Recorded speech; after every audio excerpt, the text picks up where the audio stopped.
99 राष्ट्र सबसे पहले रखी थी। मैंने भी अपनी बात रखी थी। हमारी उस राय के उस सुझाव को माननीय वित्त मंत्री जी ने स्वीकारा और आज से 2 हफ्ते पहले इंडेक्सेशन जो भारत के इन्वेस्टर से छीना गया था वो बेनिफिट पार्शियली रिस्टोर किया गया है। लेकिन ये एक बहुत बड़ा प्रश्न चिन्ह खड़ा करता है भारत सरकार की टैक्स पॉलिसी पर कि कितनी कंफ्यूज है हमारे देश की टैक्स पॉलिसी। 23 जुलाई 2024 को आप कहते हैं कि हम भारत के इन्वेस्टर से इंडेक्सेशन वापस ले रहे हैं और ठीक 2 हफ्ते बाद 6 अगस्त को कहते हैं नहीं वापस नहीं ले रहे हैं, इनको वापस पहुंचा रहे हैं। ये दिखाता है कि जब आप बिना सोचे समझे या किसी अर्थशास्त्री की राय पर नहीं, जिन लोगों को अर्थशास्त्र के बारे में जानकारी नहीं है उनकी राय पे अगर बजट बनाएंगे तो इसी प्रकार के फ्लिप फ्लॉप्स देखने को मिलेंगे। सर, मैं बताना चाहता हूं कि इंडेक्सेशन को भारत के निवेशक से छीनना उसकी कमर तोड़ने जैसा है।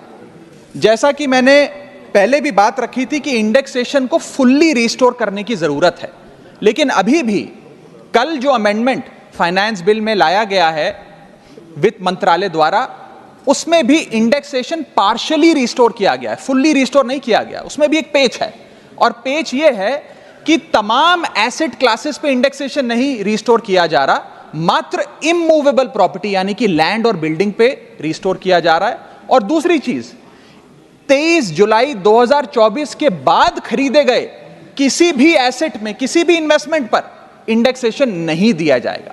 मैं आज आपके माध्यम से सरकार से मांग करूंगा कि इंडेक्सेशन को फुल्ली रिस्टोर किया जाए, सारे एसेट क्लासेस पर रिस्टोर किया जाए और 23 जुलाई 2024 के बाद खरीदे गए, बाद निवेश किए गए एसेट क्लासेस में भी इंडेक्सेशन का बेनिफिट मिलना चाहिए।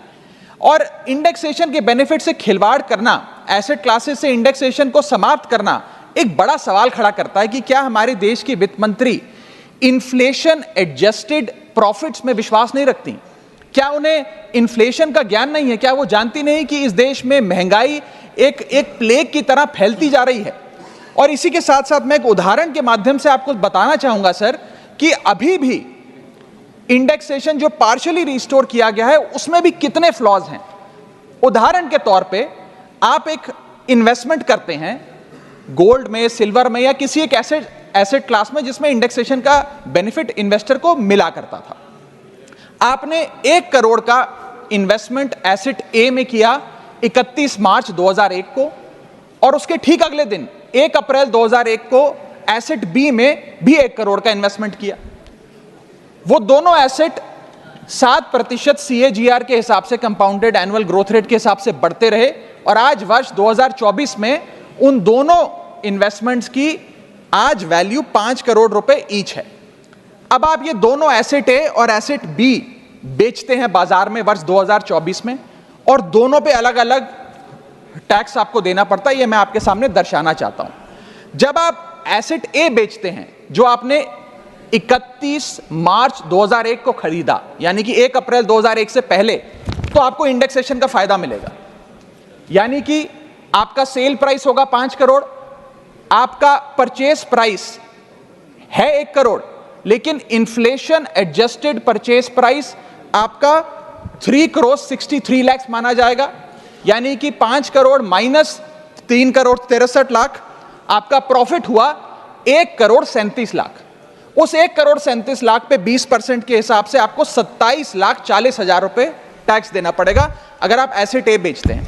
लेकिन जब आप एसेट बी बेचते हैं जिस पे आपको इंडेक्सेशन का फायदा नहीं दे रही सरकार, क्योंकि वो आपने अगले दिन दूसरे वित्तीय वर्ष यानी कि 1 अप्रैल 2001 को खरीदा, तो आपकी सेल प्राइस है 5 करोड़, आपकी परचेस प्राइस है 1 करोड़, आपका मुनाफा हो गया 4 करोड़ का और 4 करोड़ पे 12.5% के हिसाब से आपको टैक्स देना पड़ेगा जो कि है 50 लाख रुपए। यानी कि एसेट ए जो आपने 31 मार्च को खरीदा 1 करोड़ का 31 मार्च 2001 को और आज आप उसे 5 करोड़ का बेचते हैं तो आपको मात्र 27 लाख रुपए इनकम टैक्स देना पड़ता है। लेकिन जो अगले दिन आपने 1 करोड़ रुपए का निवेश किया 1 अप्रैल 2001 को और उसको आप